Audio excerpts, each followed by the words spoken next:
Kumusta mga brad? Kung dati nga po kapag sinabing made in China, first impression ng mga tao, mahinang klase. Yun kasi yung mga tumatak sa isip nila tapos based on experience na rin. Pero sa ngayon nga po, ibang-iba na. Kapag sinabing made in China, expect mo na high-tech talaga.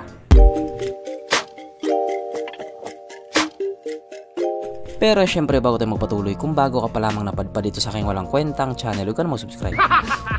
So yun na nga, pagdating nga po sa mga modern retro classic na scooter, hindi na rin talaga magpapahuli yung mga made in China. Lalong-lalo na nga po itong brand na CF Moto. Naglabas po kasi sila ng isang pangmalakasang modern retro classic na scooter. At ito nga po ang kanilang CF Moto Aura 150. Kung titignan nga po natin yung itsura niya, pangmalakasan talaga. Flagship na flagship kumbaga. At napaka-aesthetic din niya. At dito nga po sa brand na CF Moto, hindi na rin talaga question yung pagiging matibay niya. Kasi isa nga po ang brand na ito sa may magandang quality. Kaya dahil dyan, pag-usapan na lamang natin kung ano bang meron sa motor na ito at kung gaano nga ba talaga siya kaganda. So ito nga po ang CF Moto Aura 150 na mayroong 149.5 cubic centimeter engine displacement, 4-stroke single cylinder, single overhead cam with 4 valves, fuel injected at syempre ito po ay naka-liquid cooled. Kaya hindi po siya panis sa Honda Click 125.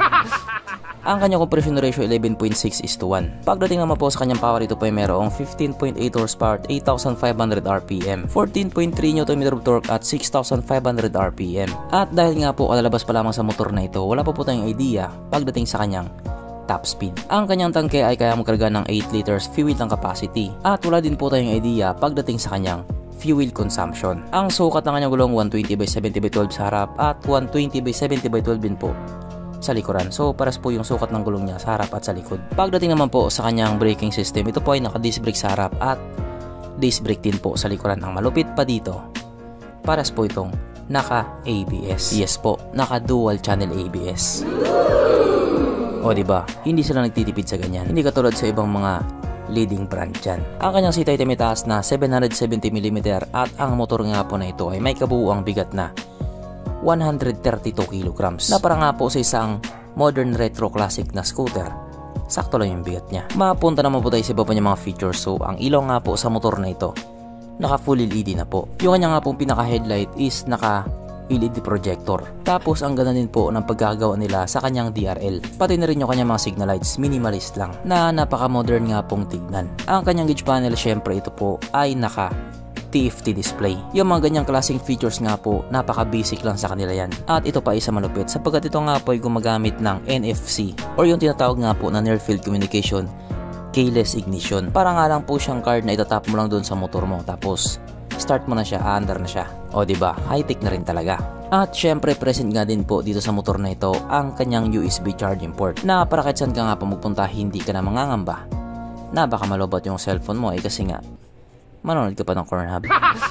At kahit nga po sabihin natin ito ay isang retro modern classic na scooter, nilagyan din po nila ito ng TCS or traction control system. O diba, naka dual channel ABS na, may TCS pa. Tad-tad talaga siya ng mga safety features. Pero syempre hindi naman po porket may ganon, safe ka na. Pag tanga ka, disgrasya ka. At ang isa pa nga po sa malupit dito sa motor na ito, meron din po itong camera. Yes po, meron na po siyang built-in na dashcam. At hindi nga lang po ito isa, kundi dalawa. O diba, kompletos ricados na talaga. At ito yung magpapakompleto sapagkat nandito na nga po tayo sa exciting na part, ang kanyang mga suspension. So sarap ang bahagi nga po, ito ay ginamitan ng telescopic fork. At sa likuran naman, ito po ay gumagamit ng dual shock absorber na ayon nga po sa mga taong nakagamit sa motor na ito, maganda ang bounce.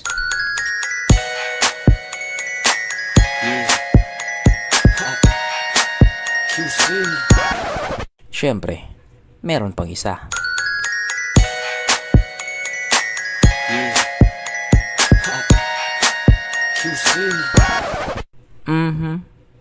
Panigurado, wala na namang nalungkot.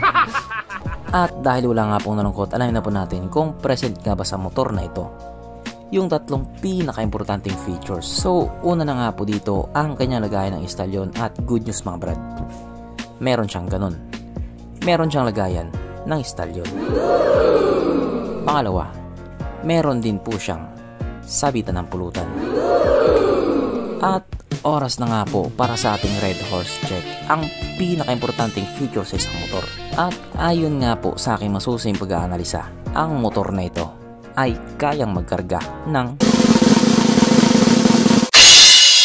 2 kahong Red Horse at kasya pa 1 kahon sa kanyang underseat compartment.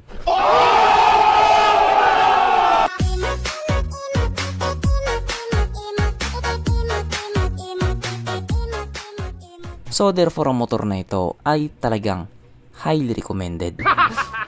O diba? Kompletos ricados talaga. At ito na nga po ang malaking katanungan ngayon. Magkano? So bali ito nga po ang kanilang standard version ay may presyong 11,980 Chinese yuan na kung i-convert nga po natin into Philippine peso, ito po ay papatak ng 94,000 pesos. At yung kanila nga pong special edition, yung mga naka-decals, ay may presyong 13,580 Chinese yuan na kung i-convert nga din po natin into Philippine peso, ito po ay papatak ng 107,000 pesos. So bali ko na po bahalang magsabi kung worth it ba o hindi. Diyan naman kayo magaling ang manghusga. At para naman doon sa mga magtatanong kung makakarating ba sa Pilipinas, syempre makakarating yan. Maghintay ka lang. So hanggang dito na lang muna mga brad. Kung may gusto kong sabihin or gustong idagdag doon sa mga sinabi ko, mag-comment ka na lang sa baba. Okay, bye.